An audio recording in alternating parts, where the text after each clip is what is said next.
तो basically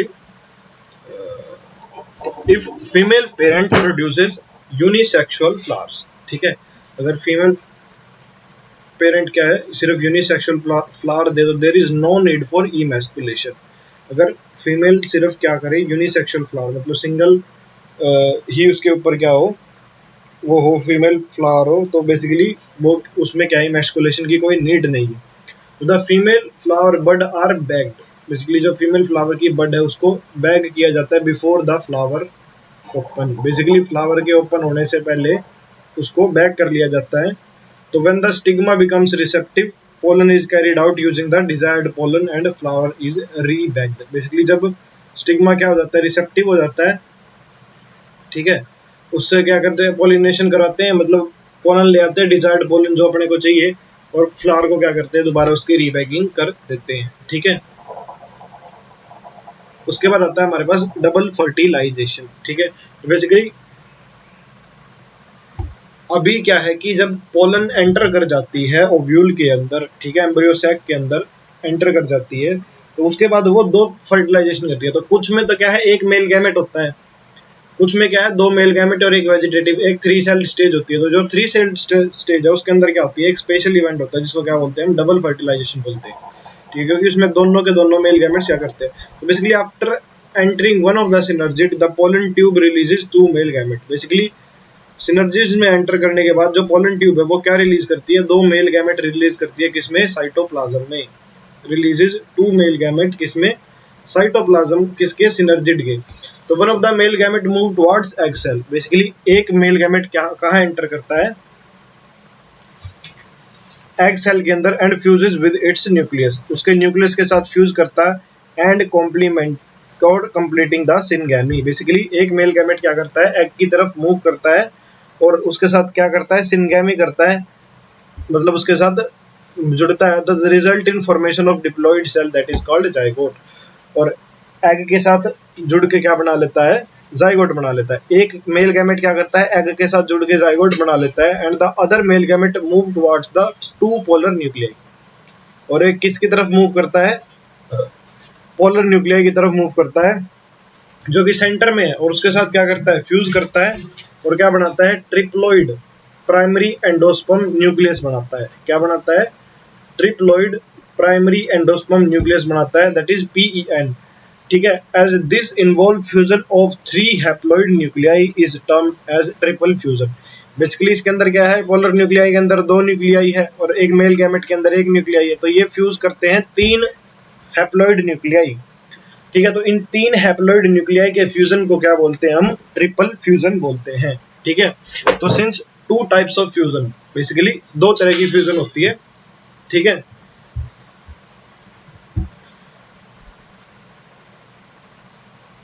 Two types of fusion, syngamy and triple fusions take place in the embryo sac, ठीक है। 2 तरह की फ्यूजन सिनगैमी और ट्रिपल फ्यूजन होता है किसके अंदर एम्ब्रियो सैक के अंदर। तो बेसिकली इसी वजह से ये क्या है डबल फर्टिलाइजेशन इसका नाम है। बेसिकली 2 बार फर्टिलाइजेशन हो रहा है, ठीक है, एक बार एग सेल के साथ एक बार पोलर न्यूक्लियाई के साथ, तो इसी वजह से इसको क्या बोलते हैं हम डबल फर्टिलाइजेशन। तो an event unique to flowering plants, basically ये सिर्फ किसके अंदर होता है सिर्फ फ्लावरिंग प्लांट्स के अंदर होता है। तो the central cell after triple fusion becomes the primary endosperm cell. तो बेसिकली जो सेंट्रल सेल है, ठीक है, जो सेंट्रल सेल है वो ट्रिपल फ्यूजन के बाद क्या बन जाती है PEC बन जाती है, ठीक है, प्राइमरी एंडोस्पर्म सेल बन जाती है, ठीक है। तो एंड डेवलप्स इनटू एंडोस्पर्म, और किस में डेवलप हो जाती है वो एंडोस्पर्म में डेवलप होती है while the zygote develop into an embryo. Basically और जाइगोट किस में डेवलप होता है एम्ब्रियो में, ठीक है।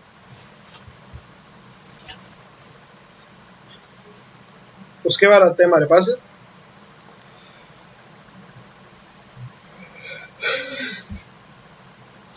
Post fertilization structures and events. Basically fertilization के बाद क्या क्या इवेंट्स होते हैं, ठीक है।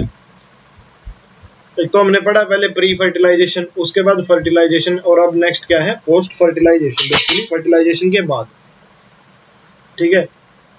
तो post fertilization structures and events, तो फॉलोइंग डबल फर्टिलाइजेशन, ठीक है, डबल फर्टिलाइजेशन के बाद events of endosperm and embryo development, maturation of ovule into seed and ovary into fruit, collectively termed as post fertilization events. Basically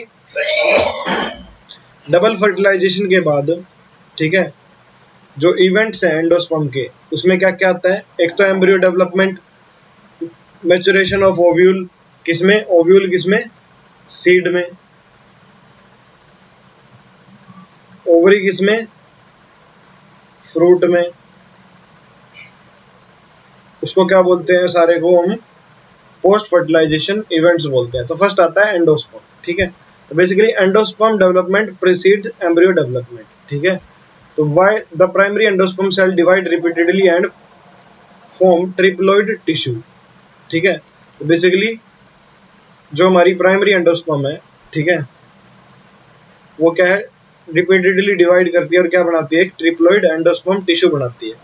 तो the cell of this tissue is filled with reserve food material. Basically जो इस tissue की sales है वो किसके साथ? Reserve food material उनके अंदर होता है। Are used for nutrition of the developing embryo. इनको कैसे यूज करते हैं? As a nutritive substance use करते हैं। तो in most common type of endosperm development the PEN undergoes successive nuclear division. Basically जो मोस्ट कॉमन टाइप जो endosperm की डेवलपमेंट है उसके अंदर क्या है? जो PEN है वो क्या है? सक्सेसिव न्यूक्लियर डिवीजन शो करता है और क्या देता है? फ्री न्यूक्लियाई देता है, ठीक है। तो basically this stage of endosperm development is free nuclear endosperm. तो जो ये मोस्ट कॉमन टाइप जो एंडोस्पर्म की डेवलपमेंट है वो क्या है? फ्री न्यूक्लियर एंडोस्पर्म, ठीक है। बेसिकली ये कई सारे फ्री न्यूक्लियाई देता है। एंडोस्पर्म डिवाइड कर करके क्या है? कई सारे फ्री न्यूक्लियर एंडोस्पर्म देता है। तो subsequently cell wall formation occurs and the endosperm become cellular. और फिर क्या है? उसके ऊपर एक सेल वॉल की फॉर्मेशन होती है और एंडोस्पर्म क्या हो जाता है? सेलुलर हो जाता है, ठीक है।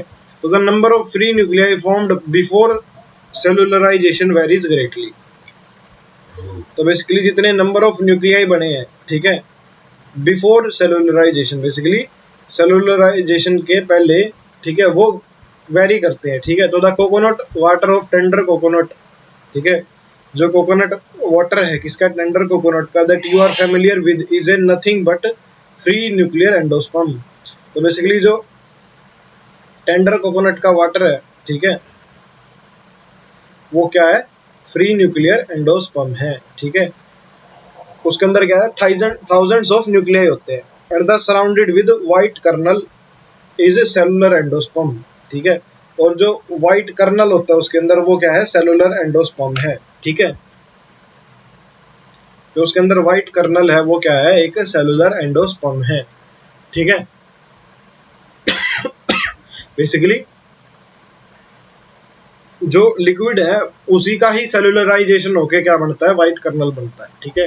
बेसिकली पहले सारा क्या प्रेजेंट होता है? एज ए, जैसे आपने देखा हो जब कच्चा होता है कोकोनट उसके अंदर वाटर बहुत ज्यादा होता है, लेकिन जैसे जैसे वो पकता जाता है उसके अंदर वाटर कम होता जाता है और ये व्हाइट कर्नल बनता जाता है। तो बेसिकली वो क्या है? फ्री न्यूक्लियाई की सेलुलराइजेशन होती रहती है, ठीक है। उसके बाद आता है एम्ब्रियो में आइदर बी कंप्लीटली एंडोस्पर्म में either be completely confused consumed by the developing embryo, ठीक है। अगर एंडोस्पर्म क्या है? कंप्लीटली कंज्यूम हो जाए, ठीक है, कंप्लीटली क्या हो जाए? कंज्यूम हो जाए, कंप्लीटली कंज्यूम हो जाए, ठीक है। तो वो क्या है? उसका एग्जांपल क्या है? Pea groundnut beans before seed maturation और it persist in the mature seed that is castor and coconut. तो बेसिकली नॉन एंडोस्पर्मस सीड कौन से हैं? जो नॉन एंडोस्पर्मस जिसके अंदर क्या है? एंडोस्पर्म कंप्लीटली कंज्यूम हो जाता है, वो क्या कौन से हैं? पी, ग्राउंड नट और बीन। इसके अंदर क्या है? एंडोस्पर्म कंज्यूम हो जाता है सारा का सारा, और जिसके अंदर बच जाता है, परसिस्ट कर जाता है, उसका एग्जांपल क्या है? कैस्टर है और कोकोनट है, ठीक है। इनके अंदर क्या है? एंडोस्पर्म बच जाता है। And be used during seed germination, और वो क्या है? सीड जर्मिनेशन के दौरान यूज होता है। Split open some seed of castor, pea, bean, groundnut, fruit of coconut and look the endosperm in each case, find out whether endosperm is persist in cereal, wheat, rice and, तो basically ये experiment है जो आप करके देख सकते हो। उसके बाद आता है हमारे पास एम्ब्रियो, ठीक है। नेक्स्ट पार्ट क्या आता है हमारे पास, एम्ब्रियो देन सीड।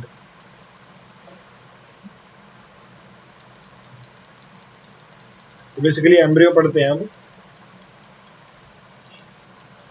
तो basically embryo develops at the micropylar and.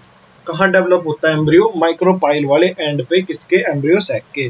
तो where zygote is situated, basically zygote कहाँ, एम्ब्रियो किससे बनता है, एम्ब्रियो बनता है जाइगोट से। तो most zygote divide only after certain amount of endosperm is formed. Basically कई सारे जाइगोट तभी डिवाइड करते हैं जब कुछ अमाउंट ऑफ एंडोस्पर्म बचा हो, ठीक है, या बना हो। This adaptation to provide assured nutrition to the developing embryo. Basically ये क्या है, एक अडेप्टेशन है ताकि जो एम्ब्रियो है उसको एक अश्योर्ड न्यूट्रिशन मिले, ठीक है, मतलब एक उसका पक्का हो गई, इसको न्यूट्रिएंट्स मिलेंगे, ठीक है। तो though the seed differ greatly, the early stages of embryo development that is embryogeny are similar in both dicot and monocot. Basically जो अर्ली स्टेजेस है एम्ब्रियो डेवलपमेंट की वो मोनोकोट और डाइकोट में सेम है, ठीक है, similar in both monocot and dicot. तो जो इनिशियल स्टेजेस हैं वो क्या है, सेम है, ठीक है। Depict figure 2.13 the stages of embryogeny in dicot embryo, the zygote give rise to a proembryo. Basically zygote किसको गिव राइज करता है, जाइगोट देता है प्रो एम्ब्रियो। उसके बाद subsequently to globular structure and then a heart shaped structure and then a mature embryo, ठीक है। तो basically a typical dicot embryo consist of embryonal axis, ठीक है। तो बेसिकली सिंपली अगर मैं 2.13 दिखाऊं आपको तो हमारे पास 2.13 ही है, ठीक है। इसके अंदर देखो क्या है कि जाइगोट है, ठीक है। जाइगोट किसको गिव राइज, डिवाइड करेगा, किसको देगा गिव राइज, ग्लोबुलर एम्ब्रियो को। फिर वो क्या है, एक हार्ट शेप्ड एम्ब्रियो बनेगा। फिर उसके बाद क्या है, एक ऐसा स्ट्रक्चर बनेगा। Basically embryo development in dicot, ठीक है। इसके अंदर ये क्या है, प्लूम्यूल है, मतलब ये मेच्योर बनेगा, ठीक है। ये इसके कोटिलिडन है दो, एक दो, और ये क्या है, इसका रेडिकल है, ठीक है। तो बेसिकली उसके बाद आता है हमारे पास a typical dicot embryo consist of an embryonal axis. Basically इसके अंदर क्या है, एक एम्ब्रियोनल एक्सिस होती है। बेसिकली एक बीच में जो एक्सिस होती है उसको क्या बोलते हैं, एम्ब्रियोनल एक्सिस बोलते हैं। दो कोटिलिडन होते हैं। तो basically the portion of embryonal axis above the level of cotyledon is the epicotyl. Basically जो पोर्शन है जो above the level of cotyledon है उसको क्या बोलते हैं हम, एपिकोटाइल, ठीक है। इसमें दिखा नहीं रखा शायद, है ना।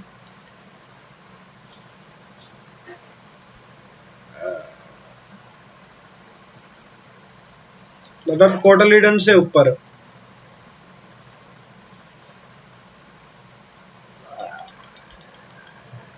बेसिकली ये वाला एरिया क्या है, एपिकोटाइल, ठीक है। Where terminates which terminate with plumule. Basically plumule है ये इस प्लूम्यूल के साथ टर्मिनेट करता है, ठीक है। और stem tip, the cylindrical portion below the level of cotyledon is hypocotyl. Basically जो सिलेंड्रिकल पोर्शन है किसके नीचे,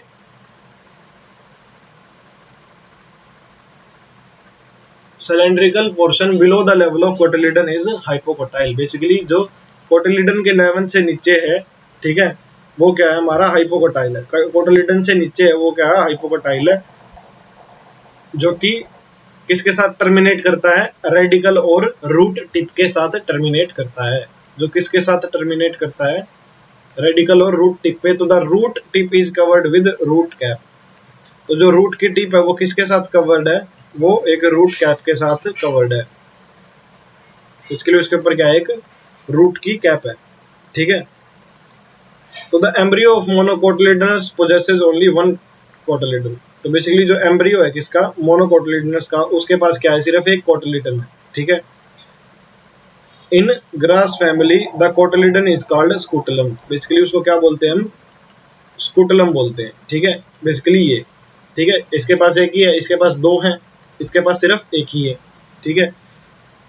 that is situated towards one side. Basically एक ही साइड पे प्रेजेंट होता है of embryonal axis at its lower end the embryonal axis has the radicle, ठीक है। उसके लोअर एंड पे एम्ब्रियोनल एक्सिस के पास क्या है, एक रेडिकल है and a root cap enclosed in undifferentiated sheath called coleorhiza. Basically उसके लोअर एंड पे एक एम्ब्रियोनल एक्सिस है जिसके पास क्या है, रेडिकल है, रूट कैप है, ठीक है, और एक क्या है, अनडिफरेंशिएटेड शीथ है जिसको क्या बोलते हैं, कोलराइजा। बेसिकली जो रेडिकल के पास होती है उसको क्या बोलते हैं, हम कोलराइजा बोलते हैं, ठीक है, और जो जो प्लूम्यूल के पास होती है उसको क्या बोलते हैं, हम कोलियोप्टाइल बोलते हैं, ठीक है। The portion of embryonal axis above attachment of scutellum, basically scutellum के ऊपर जो एपिकोटाइल वाला एरिया है उसके अंदर है शूट अपेक्स होती है, और एक leaf primordia enclosed in hollow foliar structure. Basically एक कुछ सारे लीफ प्राइमोर्डिया प्रेजेंट होते हैं, ठीक है, किसके अंदर, एक होलो फोलियर स्ट्रक्चर के अंदर, ठीक है, जिसको क्या बोलते हैं, हम कोलियोप्टाइल बोलते हैं, ठीक है। तो soak a few seeds in water say of wheat, maize, pea, chickpeas, groundnut overnight, then split the seed and observe the various parts of the embryo and the seed. तो बेसिकली एक seed को split करो, उसको observe करो, ठीक है, उसके सारे अंदर आपको ये सारे स्ट्रक्चर मिलेंगे। तो बेसिकली ये तो हमारा है मोनोकोट वाला स्ट्रक्चर, ठीक है, इसके अंदर कोलोराइजा है, ठीक है, और कोलियोप्टाइल है। कोलियोप्टाइल किसकी जगह है, प्लूम्यूल की जगह, ठीक है, ये किसकी जगह है, रेडिकल, ठीक है, और इसमें क्या है, रेडिकल, हाइपोकोटाइल, प्लूम्यूल, एपिकोटाइल, ठीक है, इसके पास है, मतलब अनडिफरेंशिएटेड मास सेल्स है। उसके बाद आता है हमारे पास सीड, ठीक है, तो बेसिकली सीड पढ़ेंगे आप, ठीक है। तो बेसिकली इन एंजियोस्पर्म, ठीक है, the seed is the final product. हमारे पास सेक्सुअल रिप्रोडक्शन का फाइनल प्रोडक्ट क्या है, वो है सीड, ठीक है। तो basically it is often described as fertilised ovule. Basically इसको हम फर्टिलाइज्ड ओव्यूल की तरह भी डिस्क्राइब कर सकते हैं, ठीक है। Seeds are formed inside fruit. Basically seed कहाँ बनते हैं, फ्रूट के अंदर बनते हैं, ठीक है, सीड कहाँ बनते हैं, फ्रूट के अंदर। तो at seed typically consist of seed cotyledons and embryo axis. Basically seed के अंदर क्या क्या होता है, एक सीड की कोट प्रेजेंट होती है, एक उसके अंदर कोटलेडन प्रेजेंट होते हैं, और एक क्या होता है उसके अंदर, एक एम्ब्रियो एक्सिस प्रेजेंट होती है, ठीक है। तो the cotyledons of the embryo are simple structures generally thick. जो कोटलेडन है, ठीक है, एम्ब्रियो के, वो क्या है, एक सिंपल स्ट्रक्चर है, वो क्या है, जनरली थिक है, and swollen due to storage of food reserves as in legumes. और वो क्या है, स्वोलन है, इसलिए सूजे हुए हैं, किसकी वजह से, फूड की स्टोरेज की वजह से, जैसे लेग्यूम्स में होता है, ठीक है। तो मेच्योर सीड्स में बी नॉन एल्ब्यूमिनस। बेसिकली जो मेच्योर सीड्स हैं वो क्या है, नॉन एल्ब्यूमिनस भी हो सकते हैं, या फिर एक्स एल्ब्यूमिनस भी इन्हीं का नाम है। और non-albuminous seed have no residual endosperm as it is completely consumed during embryo development। तो जो नॉन एंडोस्पर्म सीड है उसके अंदर कोई भी एंडोस्पर्म प्रेजेंट नहीं होता। रेजिडुअल मतलब जो बचा हुआ एंडोस्पर्म प्रेजेंट नहीं होता, क्योंकि वो सारा का सारा क्या है, कंज्यूम हो जाता है किसके दौरान, एम्ब्रियो की डेवलपमेंट के दौरान, ठीक है। तो एग्जांपल क्या है, पी, ग्राउंडनट, ठीक है। तो albuminous seed retain a part of endosperm as it is not completely used up। Basically जो albuminous seed है, ठीक है, वो क्या रिटेन करता है, अ पार्ट ऑफ एंडोस्पर्म, ठीक है, एक एंडोस्पर्म के पार्ट को रिटेन करता है, as it is not completely used up during embryo development. Basically ये क्या है, कंप्लीटली कंज्यूम नहीं होता जिसके अंदर। एग्जाम्पल क्या क्या है, wheat, maize, barley and castor, ठीक है, क्या क्या एग्जाम्पल है, वीट, मेज, बार्ले और castor. Occasionally in some seeds such as black pepper, beet, remnants of nucellus are also persistent. Basically occasionally क्या है, कुछ सीड्स में जैसे ब्लैक पेपर, बीट और कुछ रेमिनेंट ऑफ न्यूसेलस प्रेजेंट होते हैं। बेसिकली न्यूसेलस भी प्रेजेंट होता है, ठीक है, एंडोस्पर्म नहीं, कुछ न्यूसेलस भी प्रेजेंट होता है, परसिस्ट कर जाता है मतलब। तो this residual persistent nucellus is perisperm. Basically residual style में लिखते हैं, ठीक है, रेजिडुअल परसिस्टेंट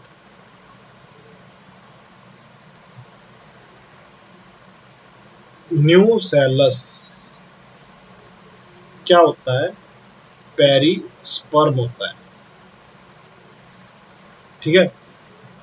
तो basically integument of ovule harden as tough protective seed coats, basically जो इंट्यूगमेंट है किसके, ओव्यूल्स के, वो क्या कर जाते हैं, हार्ड हो जाते हैं as tough protective seed coat, मतलब टफ प्रोटेक्टिव सीड कोट्स की तरह इंट्यूगमेंट किसके, ओव्यूल के हार्ड हो जाते हैं, ठीक है। तो the micropyle remain as a small pore in the seed coat, तो जो माइक्रोपाइल है वो एक स्मॉल पोर की तरह रहता है कि इसके अंदर, सीड कोट के अंदर, ठीक है। बेसिकली इंट्यूगमेंट क्या बनाते हैं, हमारी सीड कोट बनाते हैं, बेसिकली जो सीड को कवर करती है, ठीक है। और जो माइक्रोपाइल है वो एक सुराख की तरह रहता है, आपने चने के अंदर देखा हो, ठीक है। तो this facilitates entry of oxygen and water into the seed during germination, तो जो माइक्रोपाइल पोर है वो क्या फैसिलिटी प्रोवाइड करता है, ऑक्सीजन और वाटर की एंट्री प्रोवाइड करता है सीड जर्मिनेशन के टाइम पे, ठीक है। As the seed matures its water content is reduced, ठीक है, जब सीड मेच्योर करता है उसका वाटर कंटेंट क्या हो जाता है, कम हो जाता है, and seed become relatively dry, ठीक है। Basically 10 to 15% moisture by mass decrease कर जाता है। तो the general metabolic activity of embryo slows down, तो जनरल जो मेटाबॉलिक एक्टिविटी है एम्ब्रियो की, ठीक है, जनरल जो मेटाबॉलिक एक्टिविटी है किसकी, एम्ब्रियो की, वो स्लो कर जाती है, ठीक है। जनरल मेटाबॉलिक एक्टिविटी क्या है एम्ब्रियो की, वो स्लो कर जाती है। तो द एम्ब्रियो में enter a state of inactivity called dormancy, basically जो एम्ब्रियो की जो एक स्टेट है किसकी, इनएक्टिविटी की, वो क्या है, हमारी डोरमेंसी है, ठीक है। तो if favourable conditions are available, अगर क्या है, फेवरेबल कंडीशंस अवेलेबल हैं, ठीक है, अगर क्या है, फेवरेबल कंडीशंस अवेलेबल हैं, बेसिकली एडिक्वेट मॉइस्चर, ऑक्सीजन और सुटेबल टेम्परेचर, दे जर्मिनेट, जब क्या होगी, बेसिकली जनरल मेटाबॉलिक एक्टिविटी क्या है, अगर वाटर वगैरह कुछ प्रेजेंट ना हो, ठीक है, प्रॉपरली ऑक्सीजन वगैरह वाटर कंटेंट प्रेजेंट ना हो, तो सीड क्या कर जाता है, डोरमेंसी शो करता है, ठीक है, एक इनएक्टिविटी शो करता है, ठीक है, उसको क्या बोलते हैं, डोरमेंसी बोलते हैं, ठीक है। अगर फेवरेबल कंडीशंस अवेलेबल हो जाए, ठीक है, अगर फेवरेबल कंडीशंस अवेलेबल हो जाए तो उसके अंदर हम अगर एडिक्वेट मॉइस्चर और ऑक्सीजन और सुटेबल टेम्परेचर प्रोवाइड कर दे, तो वो क्या करेगा, फिर वो जर्मिनेट करेगा, ठीक है, अगर उसके पास फेवरेबल कंडीशंस आएगी तो तो as ovule mature into seed, ठीक है, ओव्यूल किसके अंदर मैच्योर करता है, सीड के अंदर, the ovary develops into fruit, ovule किसके अंदर चेंज करता है, सीड के अंदर, और ओवरी किसके अंदर, फ्रूट के अंदर। तो the transformation of ovule into seed and ovary into fruit proceeds simultaneously, basically ये क्या है, साइमल्टेनियस होता है, मतलब एक साथ होता है। तो ओव्यूल का सीड में कन्वर्ट होना, ओवरी का फ्रूट में, वो क्या है, साइमल्टेनियसली होता है। तो basically the ovary of the wall of ovary develops into the wall of fruit called pericarp, basically जो किसकी वॉल है, ओवरी की वॉल है, वो डेवलप किस में करती है, वॉल ऑफ फ्रूट, ओवरी की वाल ही क्या होती है, वॉल ऑफ फ्रूट होती है, जिसको हम क्या बोलते हैं, पेरिकार्प बोलते हैं। तो फ्रूट में भी फ्लैशी, अगर फ्रूट क्या है, फ्लैशी है, तो जैसे गवावा, ऑरेंज, मैंगो में, और में भी ड्राई, ड्राई किसमें, जैसे ग्राउंड नट में है, मस्टर्ड में है। तो many fruit have evolved mechanism of dispersal of seed, तो बेसिकली कई फ्रूट्स में क्या है, मैकेनिज्म है किसका, डिस्पर्सल किसका, सीड्स का। तो recall the classification of fruit and the dispersal mechanism that you have studied in an earlier classes, ठीक है। तो बेसिकली जो क्लासिफिकेशन है फ्रूट्स का और जो उनका डिस्पर्सल का मैकेनिज्म है, जो हमने प्रीवियस क्लासेस में पढ़ा है, ठीक है। तो is there any relationship between number of ovule in ovary and the number of seed present in fruit, तो बेसिकली ओवरी ही किस में चेंज होती है, ठीक है, ओवरी ही किस में चेंज होती है, ओवरी ही फ्रूट में चेंज होती है। तो बेसिकली जितने ओव्यूल प्रेजेंट है उतने ही क्या होंगे, फ्रूट बनेंगे। तो in most plant by the time fruit develop from the ovary, ठीक है, फ्रूट किससे बनता है, ओवरी से। अदर फ्लोरल प्लांट डिजेनरेट, जो दूसरे फ्लोरल पार्ट है वो डिजनरेट कर जाते हैं। However in few species such as apple, ठीक है, लेकिन कुछ स्पीसीज जैसे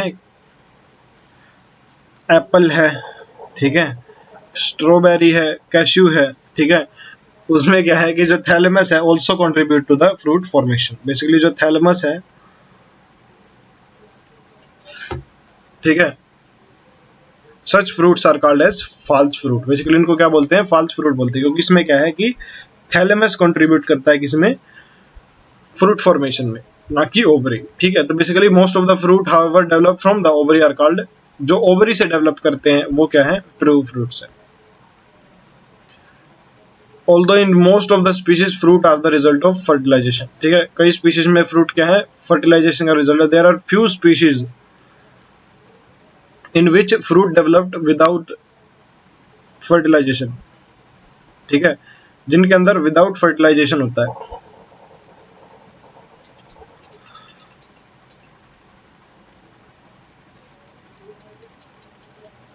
तो such fruits are called parthenocarpic fruit. उस तरह के फ्रूट्स को क्या बोलते हैं हम, पार्थिनोकार्पिक फ्रूट बोलते हैं।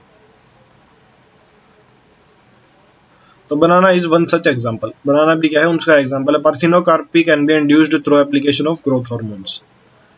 पार्थिनोकार्पी कैसे इंड्यूस कर सकते हैं, किसकी एप्लीकेशन से, ग्रोथ हार्मोन की एप्लीकेशन से, ठीक है।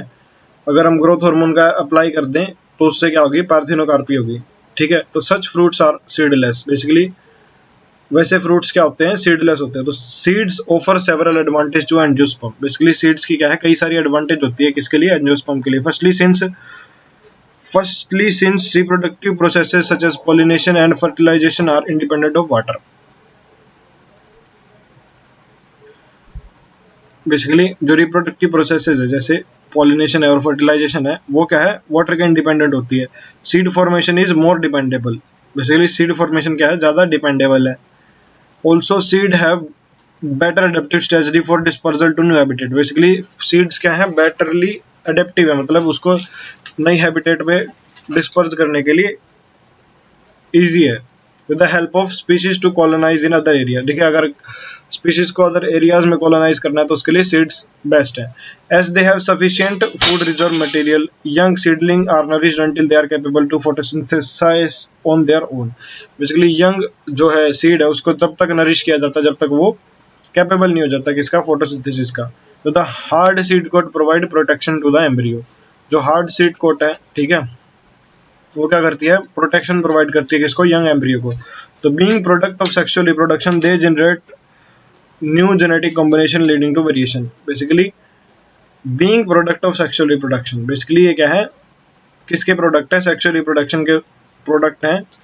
तो they generate new genetic combination, basically क्या जनरेट करते हैं, new genetic combination leading to variation, जिसकी वजह से क्या होती है, वेरिएशन होती है, ठीक है। बेसिकली क्या करते हैं, न्यू जेनेटिक कॉम्बिनेशन से करते हैं ताकि उससे वेरिएशन हो। तो seed is the basis of our agriculture. Seed क्या है, हमारे एग्रीकल्चर का बेसिस है। Dehydration and dormancy of mature seed are crucial for storage of seed. तो बेसिकली जो डिहाइड्रेशन है और जो डोरमेंसी है वो क्या है, इंपॉर्टेंट है किसके लिए, स्टोरेज सीड की, और which can be used as food throughout the year. Basically seeds को हम एज ए फूड भी यूज कर सकते हैं, और also to raise crops in the next season. अगर हमें नेक्स्ट सीजन में कोई क्रॉप ग्रो करवानी है तो उसके लिए सीड्स का बहुत ज्यादा इंपॉर्टेंस है एग्रीकल्चर में। Can you imagine agriculture in absence of seed. तो बेसिकली बिना सीड के तो एग्रीकल्चर हो ही नहीं सकता, ठीक है।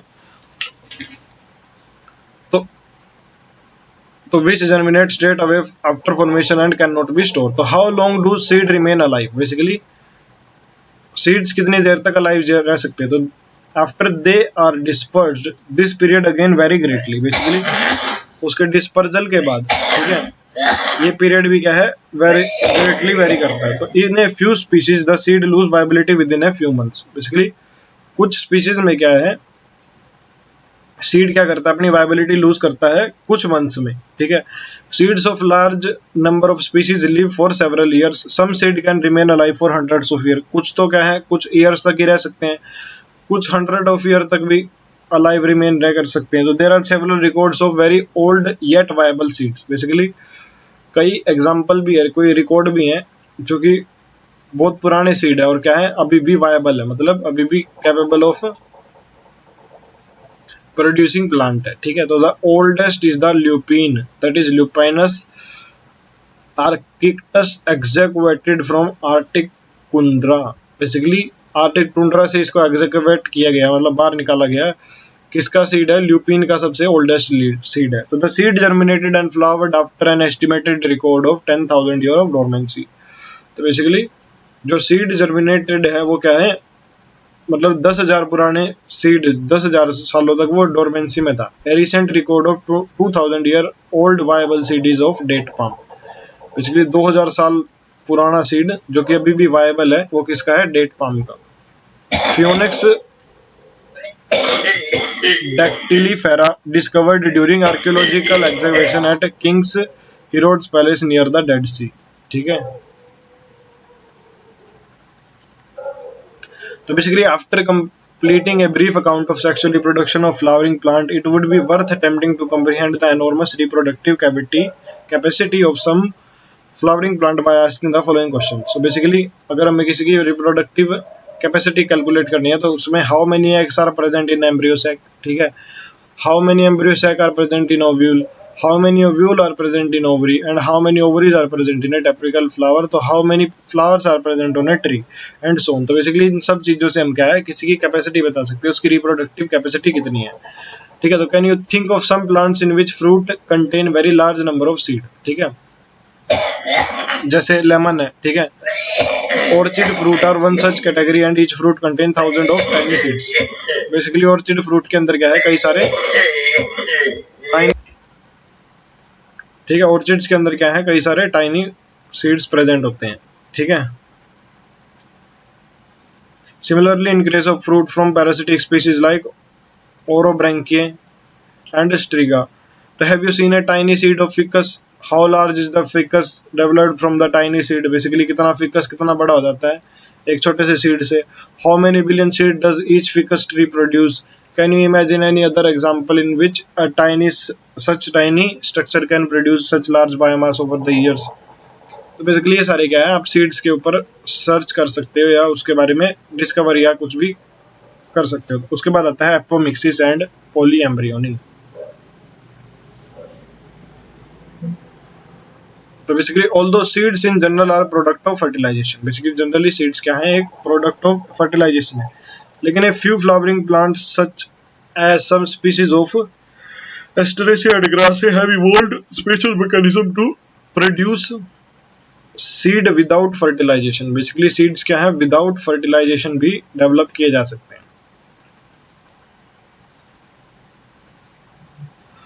तो what is fruit production without fertilisation called? Basically जो फ्रूट का प्रोडक्शन है विदाउट फर्टिलाइजेशन उसको क्या बोलते हैं? उसको बोलते हैं पार्थिनोजेनेसिस, ठीक है। क्या बोलते हैं उसको? पार्थिनोजेनेसिस।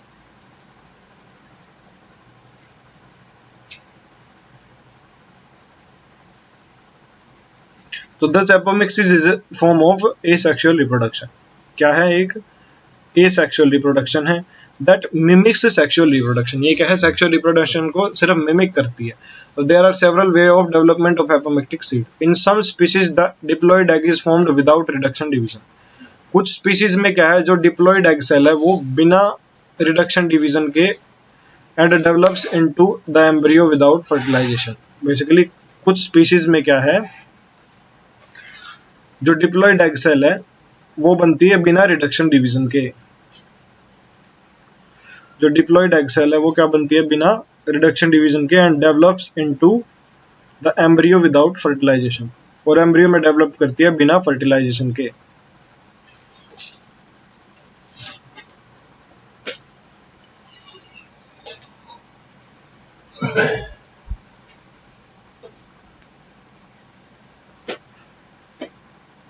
तो more often as in many citrus and mango varieties, some of the new cells surrounding the embryo sac start dividing and protrude into embryo sac and develop into embryos। Basically जैसे citrus है, ठीक है, mango है, उसके अंदर क्या है, कई सारी सेल्स डिवाइड करती हैं, उसके अंदर क्या है, कई सारे एम्ब्रियो बनते हैं। तो such species each ovule contains many embryo. Basically एक ओव्यूल के अंदर कई सारे एम्ब्रियो होते हैं। तो occurrence of more than one embryony seed is called as polyembryony. तो जैसे सिट्रस का है, जो नींबू है, ठीक है, उसके अंदर क्या है, कई सारे सीड्स प्रेजेंट होते हैं, उसको क्या बोलते हैं, हम पॉलीएम्ब्रियोनी बोलते हैं, ठीक है। Take out some seed of orange and squeeze them, observe them how many embryos of different size and shape of each seed. To count the number of embryo in each seed, how would be genetic nature of apomictic embryos? तो basically hybrid variety of several of our food and vegetable are being extensively cultivated. Basically हमारे food में से हम hybrid variety बना रहे हैं, तो cultivation of hybrid has tremendously increased productivity. Hybrid की कल्टीवेशन से क्या हो गया, प्रोडक्टिविटी इंक्रीज करे। One of the problem of hybrid is that hybrid seed have to be produced every year. Basically hybrid seeds को हमें हर साल प्रोड्यूस करना होता है। तो if the seed collected from hybrid are sown, the plant in the progeny will segregate. तो basically जो प्लांट है, ठीक है, वो क्या करते हैं, सेग्रीगेट करते हैं, do not maintain hybrid characters, ठीक है।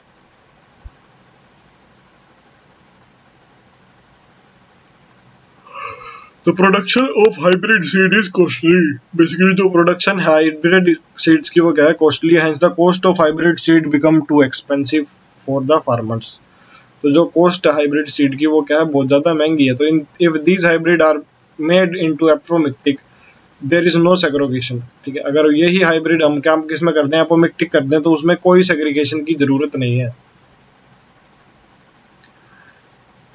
ठीक है। In hybrid progeny then farmer can keep on using the hybrid seed to raise new crop every year after year, he does not have to buy hybrid seed.